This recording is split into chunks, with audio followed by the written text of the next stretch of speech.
We are back. We had a little bit of technical difficulty, but we are back. We were watching Suicide Squad take on Massive Sack. Massive Sack, one of the teams out here playing for a good charity, Special Olympics of New Hampshire. Curtis Perry, a great dude, has now moved onto their side of the field. He's in the Snake 2.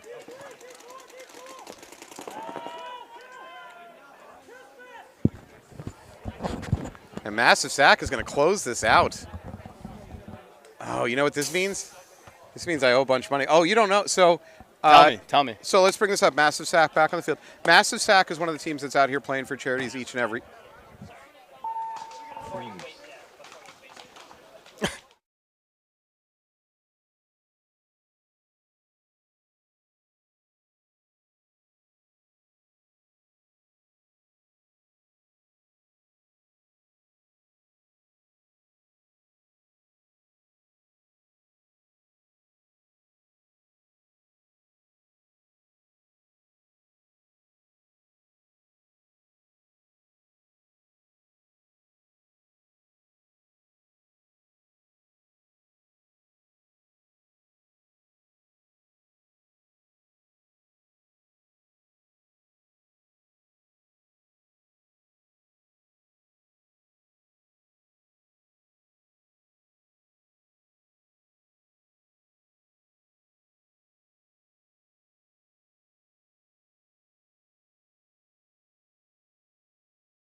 All right, well, thank you for your patience. We had a little bit of an internet problem, and we are back up and running. Let's not worry about blame, right, Alex?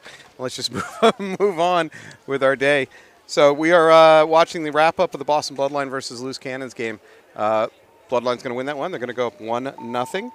Boston Bloodline. That's a name that rings an OG bell. Oh, yeah. Before my time, for sure. So we got some, at least I know for certain, we got some OGs like Brian Pierce and Little Ant playing on that team.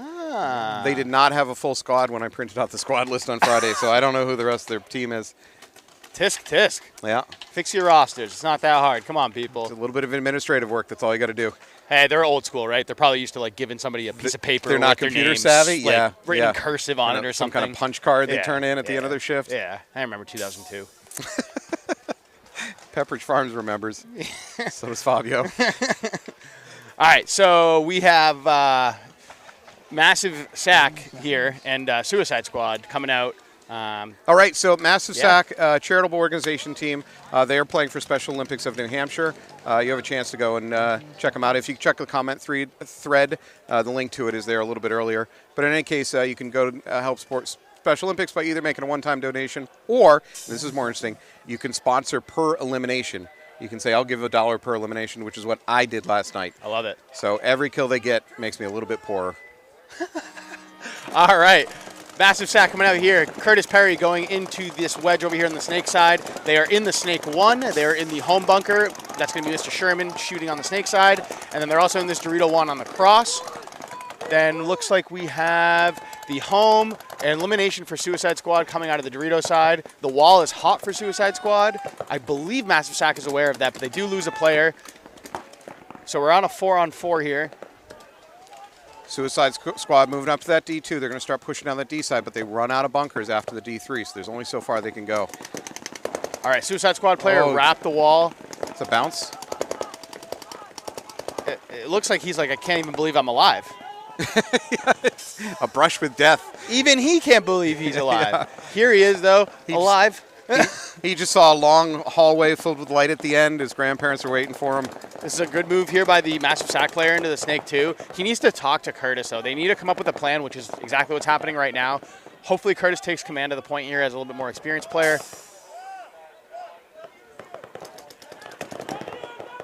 Somebody needs to go get him. And it's not going to be the Snake player. It's got to be Curtis to go up and surprise him, in my opinion. But Curtis is looking cross right now. He's not even focused on this side. Yeah, they need to talk. Tisk, tisk, Curtis. Shame on you for this one. Anyways, James Fabio Sherman. going full grandfather mode with the tisk there. I played with Curtis. He's one of the first teammates I ever had, so. He's a really good dude. He's awesome. He's one of my favorite people. All right, Suicide Squad in the tower on the Snake side, tower on the Dorito side. The wall player is eliminated in the loader. He was just hanging out a little bit too much. That's a huge, huge elimination, which allows Curtis to come up, take the wall freely, and wrap it. However, that tower on the Snake side is kind of waiting for something to happen out of the wall. So he's engaging with the Snake 2. Curtis, so that's really just a one-on-one gunfight between the Snake 2 and that tower for Suicide Squad. Curtis did bump the wall, so they know he's there, and he hit it again. And he's now looking to shoot the Dorito 2. But actually, he shoots the tower on the Dorito side, which is a great kill. Looks like Dan Gagné in the Dorito 2 and the Snake tower. It's a 4-on-2 in favor of Massive Sack. So Curtis Perry really doesn't have a good shot here on this tower. He's wrapping, hoping to catch something slow. They need to talk. I think that's they're a conversation away. Dan Gaggy moves up to the. Curtis does not know about it. Curtis is going to dive because of it. Nice move by Dan. Great move by Dan. However, he is eliminated. That is not a trade you want to make in this body situation. And we are in a 1-on-1. All right, the advantage goes to the player on his feet. That being said, the play. Oh, there it is. Okay, I don't need to talk anymore. I was going to say, in this situation, if they knew the kill count, I would have either moved back in the Snake or tried to put him in, take the wall, and just try to play on my feet. Because playing against someone in a tower while you're on your feet is always tricky. Yeah. But now the Suicide Squad player doesn't know the kill count. I mean, you were absolutely correct, and as you were saying it, that's exactly how it played off. The person in the Snake off his feet was at a disadvantage gunfighting. And Suicide Squad player going to take the long route all the way around the Dorito side, who wanted to enjoy the scenery on his way to hit the buzzer. Well, good attempt by Massive Sack. A little bit of a hairy game for them. Yeah, listen, man, sometimes things drop and go the way they do, you know? You think everything's going great, and then a wrinkle or two pops up down there, and you know, it falls apart. Sometimes it's on the left, sometimes it's on the right, and you never really know what to do. I mean, they're playing clean games, but sometimes it doesn't smell good when you go out there and just give your all. That's it, man. Sweaty, a little bit of sweaty, and things just don't work out. Yeah, sticky too. All right, Boston Bloodline coming out. Ooh, a stealth jersey. I think they have the best jerseys in New England, besides Rebellion, of course. I love the stealth jerseys. They are always designed awesome. Shout out T2. I know you designed those, dude. Yeah, take all the credit, buddy. We know. But T2 does a great job with those guys, making them look good out there. T2's not watching. You can stop sucking up. T2 is like, I'm doing everything else but watching this today. All right, Loose Cannon's on your left. Loose Cannon's a relatively new team. We're watching Uncle Dave, who's a local legend up here, taking the field. Uncle Dave, let's go. Casually strolling out there. That is Mr. Alex Lescart's father, correct? His uncle. Uncle, excuse me. Alex does not have a father. He was born in a volcano. Mother Earth itself. Mount Etna, I heard. Mount Doom. Dude. All right, Bloodline, 5 alive. The Loose Cannons player dies off the break from the Dorito side. I think this is Eric Hart. It is Eric Hart up here at the wall. You can read that. He's going to blow up that home immediately. It's kill 3 in favor of Bloodline. They're calling kill 2, though. Uncle Dave is trapped at this mini temple up the middle, and they've got a home, and that's all they got left. That is not Uncle Dave. I'm sorry, but he's taking the walk nonetheless. Fire 4 for Loose Cannons. Bloodline is well in control, eliminating the home player here. Boom. There it is. Hey, how many of these guys think had to put their gun in 10.2 BPS? Yeah. They weren't, you think that you mean they picked the gun up out of storage? Yeah. Like Brian Pierce was probably an uncapped semi when he showed up. and check out Brian Pierce's barrel. He has been using one-piece stainless steel die barrels since like 2001. That's pretty sweet, though. He's still rocking the set. That's kind of sick, though. Yeah. Heavy as hell, man. On a brand new, it looks like it's a CS3 Yeah. or like a Geo4 or something like that. I have not That's seen funny. him shoot anything but a one-piece stainless That's steel die badass. barrel in God knows how long. They make a great barrel for sure. I love when players have like that little signature about them. You know, they have just one piece of gear they just wear always. And you're like, yeah, I know who that is because of that one thing. It's kind of funny. I thought he was just cheap, but maybe it's a signature thing. No, to be fair, I am still using a Freak stainless steel insert Freak set from, again, like 2001. The 5-inch inserts? Yeah, back when the Hurricanes were sponsored by Smart Parts, they got a stainless steel Freak set, and the thing still keeps chugging along. And by the way, I have other barrel kits, but I just keep going back to the stainless steel Freak kit from 2001. Something to be said about being comfortable. It just works. Yeah, I get that. I have my die boomstick that I go back to all the time. I use the new one with the ULI inserts, the power inserts. Works great. Love the 8.5-inch control bore. But at the end of the day, barrel, is a barrel. So it's going to shoot a paintball down the field. Bore sizing really will only go so far. I don't think players bore size nearly as well as they should. No, I agree. I think 90% of the players just show up and go, it looks like it's a 6.86 day, same as yesterday and the same as the day before. Will McLean, star-studded player, has never used anything other than a 6.88. That's crazy to me. I agree. And these guys own barrel kits, and they just don't really use them. You don't need them. You only need one. All right. That's the mindset. All right, Curtis Perry into the wall really, really fast. It's a race to the wall. Fire one for massive sack here, though. The Suicide Squad player is in a better position. Curtis has a little bit of a gun problem. He's trying to sort it out. I think he doesn't have any paint in his hopper. I'd like to see a little bit more cojones from the Suicide Squad player to just go take initiative. He's being faster than Curtis to get there, but he's not taking any initiative, and Curtis is just going to shoot him and punish him for this. Curtis knows he's there. It's probably just going to be a trade. It's almost always a trade, especially if you commit to getting up on your feet and walking around that edge. You're not coming back from it. All right, so fire 2 for massive sack. Fire 2 for massive sack, and it's fire 1 for Suicide Squad. So doing math calculations, that would put Suicide Squad at 4 bodies and massive sack to 3. Well done, sir. Good mathing. Thank you. Proud of you. Usually doesn't work out.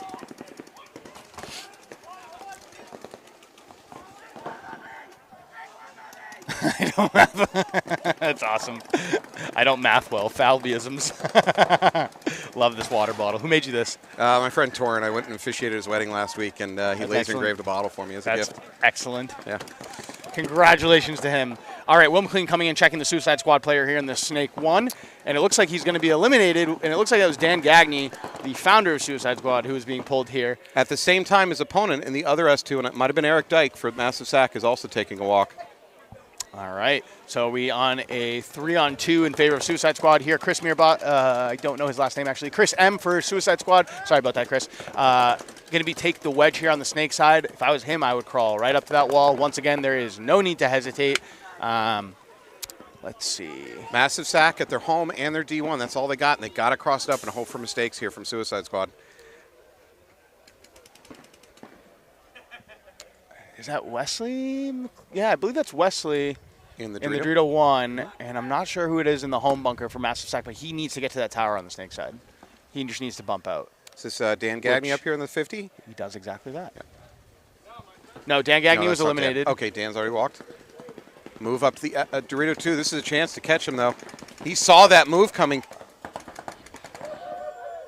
That is a surprise that he got that far. I think he took Riley Saucy with him. He did. But I'm surprised he got that far because the Dorito from Massive Sack was looking that way. All right, so we're in a 1-on-2. Yep. Wesley, it's actually technically a 1-on-1 because one of the Suicide Squad players is having marker troubles here. He should have brought it to a fine institution like AG Paintball for some tech work. That's right. But he might have had AG Fast Tech in the pits, you know? Insta-Tech. Insta-Tech, excuse me. So if you just disappear, I know where you went. Yeah, poof. All right, 1-on-2. I don't know if Suicide Squad players are... Now they know where he is.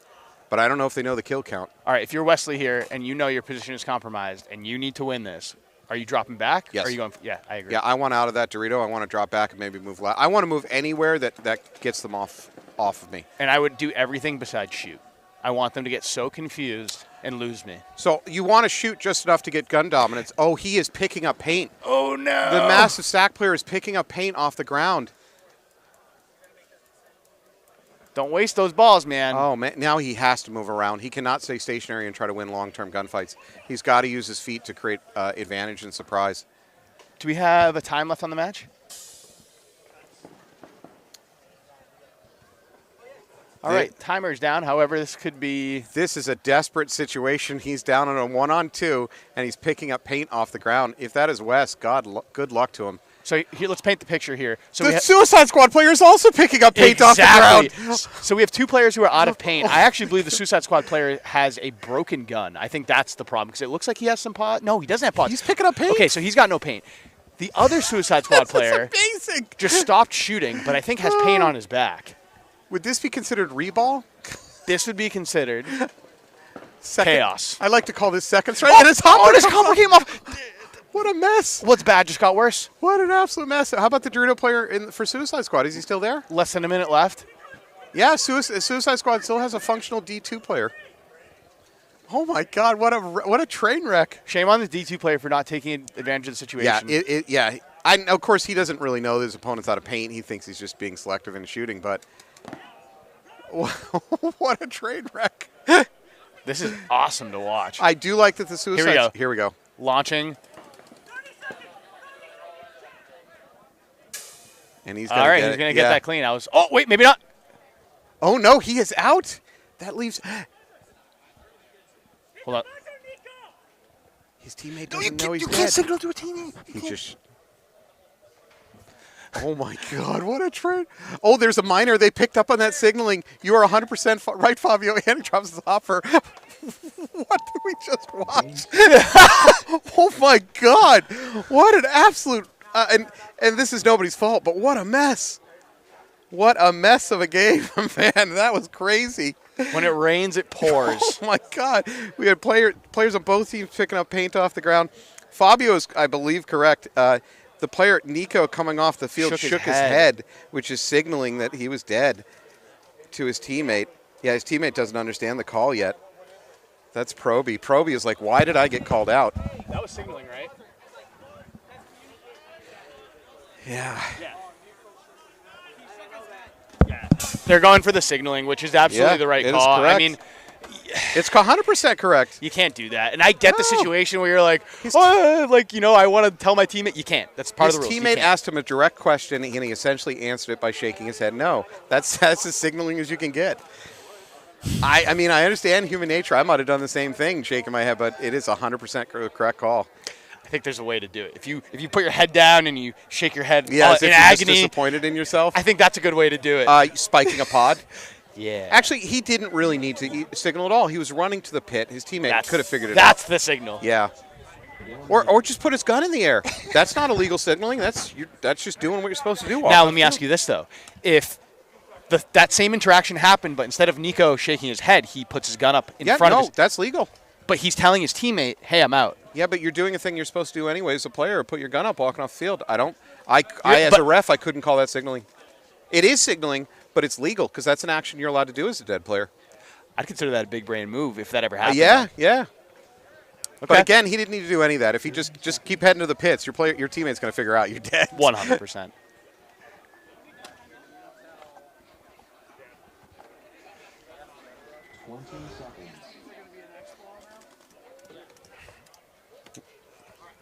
All right, well, we're coming back to Bloodline versus Loose Cannons after a hell of a crazy game there between Suicide Squad and Massive Sack. Bloodline's on your left. They're up by, I don't have the scoreboard in front of me, but I think they're up by at least 1 point, maybe 2. Yeah, our broadcasting budget just got cut in half. A massive move here from Loose Cannons. Let's go. Nice work by Pete. Pete, number 20 of Loose Cannons. I believe he plays for the Boston Ravens, too, over at NEXL. He got that dog in him today. He woke up and chose violence. two players walking up for Bloodline. This is maybe a little aggressive by Senecal. It's getting real aggressive. The paint's flying up here.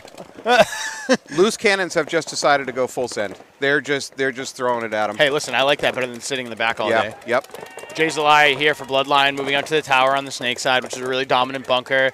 They know the kill count, though. It looks like there's one player left for the Loose Cannons guys, and Bloodline is well in control. We have Tim Irvin Jr., Jay Zelaya, and then a player I cannot identify. Might be your friend Mike Pierce over there. Yeah, he is. All right, let's talk about strategery. Let's hear it. So, and this is a tough thing to admit to yourself, but let's say you're playing a team that you go, you know what, they're just better than us. Yep. They've proven it a few games. Yep. And I'm not saying that's what's going on here. No insult to loose cannons. No. But hypothetically, you realize as a coach, they're just better than us. Then you might as well do something unpredictable and crazy, sending bodies flying. 10,000%. Because you're disrupting that just natural who's a better team, matchup. So 50 Cent said it best. Get rich or die trying. Get rich or die trying. Okay. I mean that though. Like it sounds like it's true. Like if you are in a situation where you know the other team is better than you, or you're on your heels and you only have so much time to make something happen, just do it, man. Be unpredictable. What's the worst thing that's going to happen? Yeah. You get shot. Be unpredictable. You might as well. 100%. Because playing straight up head to head is not working for you. A couple pro guys have even admitted playing lower division players is harder than playing other pro players because they're so much more unpredictable. Yeah. So it makes just understanding what they're going to do that much harder. Somebody way back in the day when the amateur teams at NPPL was 10-man days, you had a pro team on your schedule. The pros would play amateurs on their schedule. And I forget who we were talking to. It might have been O. Pollock or Bob Long, one of the old school names. And he said, we never, ever take our foot off the gas against the amateurs because if we do, they make us pay for it with that kind of unpredictability. And you know that they're going to be sitting there bunkering you, looking at the sidelines, going, look at me, I'm shooting Bob Long. Everybody look at this. You're just posting up there, just putting round after round. So he's like, no way. That's all I need. I see the picture of me bunkering that one pro. I don't even care if it's practice. Smiling at the camera. Retired. Yeah, all done. All right, well, we have a game break. We're going to take a minute off, and then we're going to come right back. Thank you so much. Stay tuned.